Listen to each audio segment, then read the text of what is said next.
You ask Tiger to solve.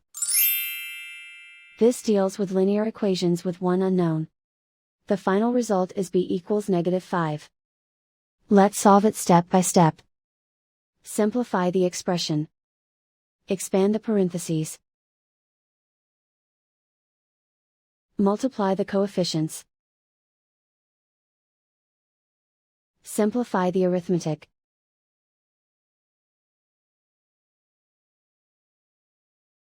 Group all constants on the right side of the equation. Subtract 21 from both sides. Simplify the arithmetic.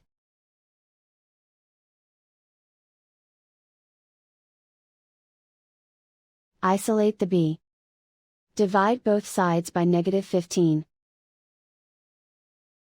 Cancel out the negatives. Simplify the fraction. Move the negative sign from the denominator to the numerator. Find the greatest common factor of the numerator and denominator. Factor out and cancel the greatest common factor. And so the final result is b equals -5.